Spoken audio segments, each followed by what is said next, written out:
Resumes play a crucial role in the job application process, serving as your initial sales pitch to a company. In this video, we'll dive into the perspective of recruiters and hiring managers when they review resumes. While recruiters are an important part of the hiring process, the ultimate decision maker is the hiring manager. Our insight comes from experience working with recruiters, career coaches, and hiring managers. Now, we want to show you what happens behind the scenes with your resume at companies you are applying for, primarily for professional jobs, but some of the advice may also apply to blue-collar jobs, depending on the company and hiring process. To help you make a strong impression, we'll share insider knowledge on how resumes are viewed during the interview process. Before we start, don't forget to hit the subscribe button if you want to see more videos like this. That way, you won't miss any future posts.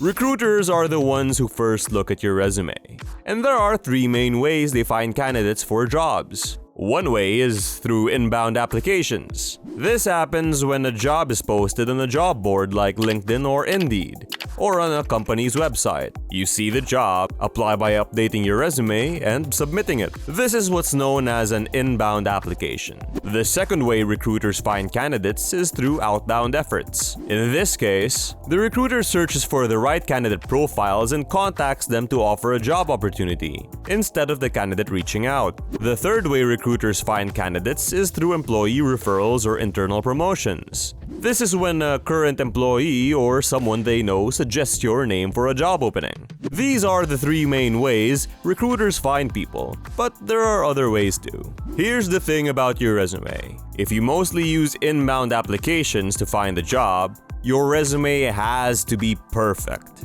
The recruiter will be the first one to see it, and they'll form the first impression of you. If inbound applications are your main way of finding a job, it's the hardest way to get hired. When a job is posted, recruiters often get resumes that don't match the job requirements. It's like posting an ad and seeing what happens. Usually for tough-to-fill jobs, only about 5% were filled by inbound applicants. Out of 100 jobs I recruited for, only 5 were filled by people who applied themselves. Let's talk about using inbound applications for your job search. If you mainly use this method, your resume needs to be really good. That's because the recruiter will see it first and make an impression of you. When a job is posted and you apply, most of the resumes received won't match the job requirements. Getting hired through inbound applications is tough because usually only a few out of many applications catch the recruiter's attention.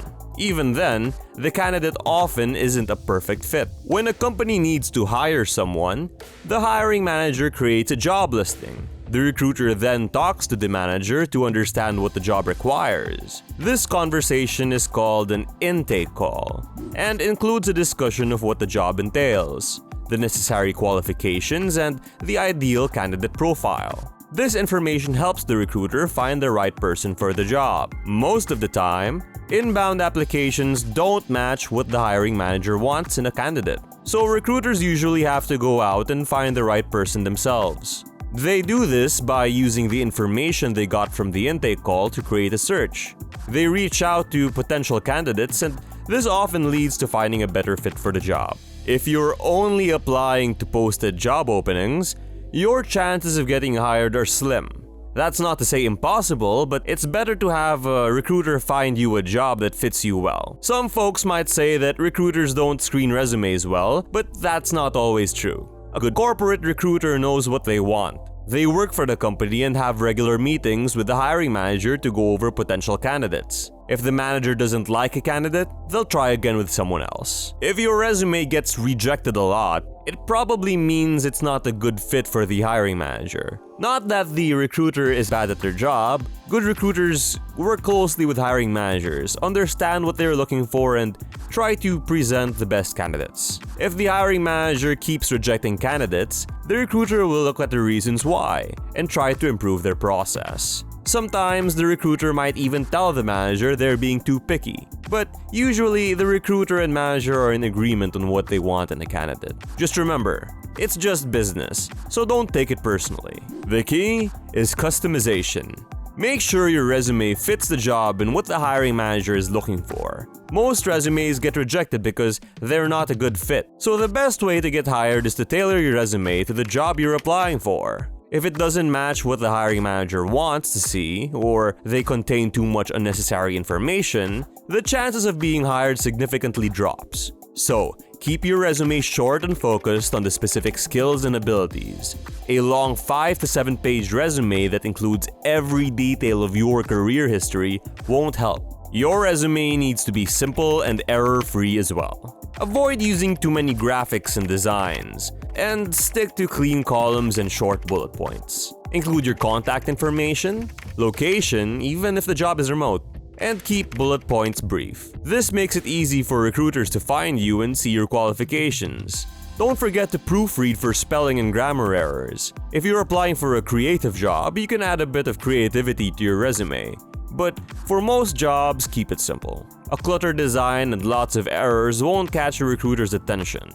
Focus on making your resume easy to understand to increase your chances of getting an interview and the job. Your job title is a crucial factor in getting your resume noticed by recruiters. Make sure it matches the job you're applying for. If it doesn't, consider changing it to a more common title, but don't lie. For example, if you were a run-to-run engineer, change it to production engineer. Keep the title accurate and reflective of your job responsibilities to make it easier for recruiters to find and notice your resume. Don't forget to be honest about your experience and responsibilities. Making your job title more recognizable can help get your resume noticed by recruiters. Just make sure the title accurately reflects what you did in your job. This is not lying, it's making it easier for recruiters to see your skills and experience. Your resume is your first chance to impress potential employers, so be sure to keep it neat, organized, and concise. If you're not receiving any calls after applying for jobs, consider watching more videos on our channel. If you finally landed an interview, make sure to make it count. Check out our related video on how to make a great first impression in your job interview. It will help you stand out to recruiters and increase your chances of getting hired. If you found this information helpful, please give us a thumbs up to show your support. Your support keeps us creating valuable content. We'll see you soon.